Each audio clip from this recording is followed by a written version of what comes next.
Serene Highness Prince Tui, members of the Royal Family, Honourable Prime Minister, Lord Tuvivakano, Honourable Minister for Internal Affairs, Lord Bayo, Honourable Lord Whakawhanua, Speaker of Parliament and Chairman of Tonga's Peace and Unity Committee, Honourable Members and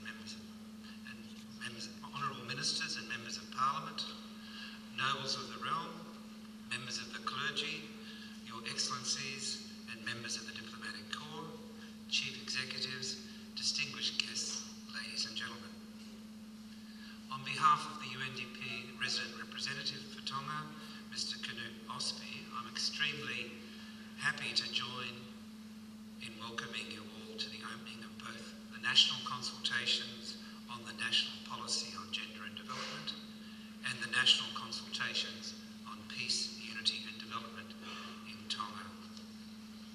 In doing so, I also wish to acknowledge the generous support of the Australian Government through Australian Aid, which is providing the financial support for the work that will be done this week.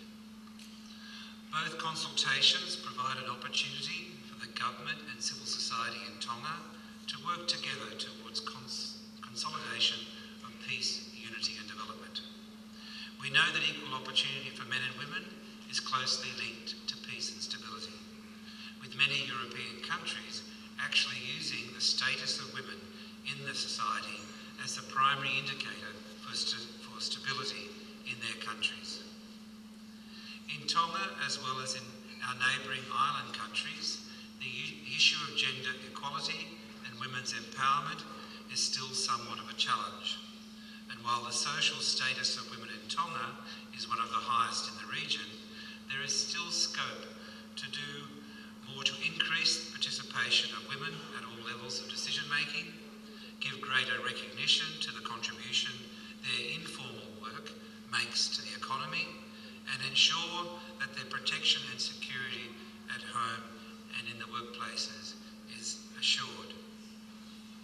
The key in the 2012 National Policy on Gender and Development is the focus on the empowerment of all members of the family, men, women, boys and girls.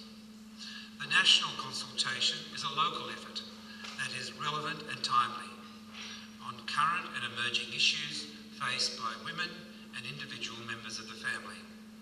And this is your opportunity to endorse or propose amendments to that national policy. The second consultation this week on peace and unity in Tonga is, as already been described, an initiative of the project run from UNDP Pacific Centre on strengthening capacities for peace and development, which we're doing alongside Tonga's local CPAD Peace and Unity Committee. CPAD is in fact a regional project that covers Fiji, Solomon Islands, Tonga and Papua New Guinea, including special provisions for Bougainville. The project was designed to build a community of peace practitioners in the Pacific region, strengthen regional and national peace and security architecture, and support peace-building interventions. The following are just two examples of how CPAD works in other countries. In Fiji, the project has been instrumental in providing opportunities since 2010 for dialogue between civil society organisations and the government. The positive experiences that the government and civil society attendees have had with the dialogue has encouraged them to lend their support to a high-level roundtable initiative with an expanded list of key stakeholders. In the Solomon Islands, CPAD enjoys a strong relationship with the Ministry of National Unity, Reconciliation and Peace. And through it, it provides funds to two Solomon Island civil society organisations for community-level reconciliation initiatives.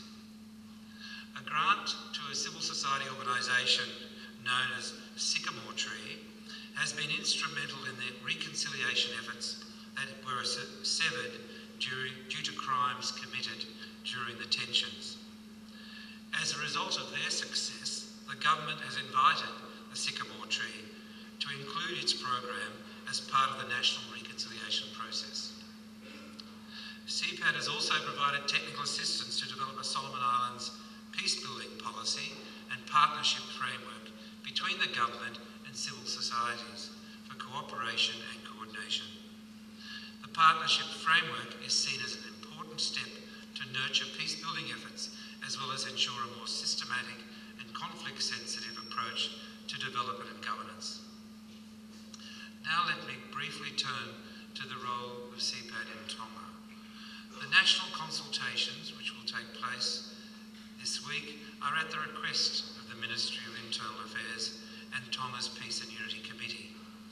And these are designed to foster civil society government collaboration on peace building and unity endeavours, help national stakeholders identify and discuss challenges to peace and unity in Tonga, as well as resilience, processes and resources to strengthen peace building priority areas. We hope it will lead to the development of a framework for collaboration and coordination for peace and unity building, and strengthen the peace building capacities among a broader group of strategic stakeholders. At this stage, I'd simply like to wish all much success with both upcoming consultations. The Pacific Centre hopes that your conversations will be deep and fruitful and put the people of Tonga one important step closer to continuing to ensure a peaceful nation, one that is capable of confronting social change in a constructive and collaborative and non-violent way.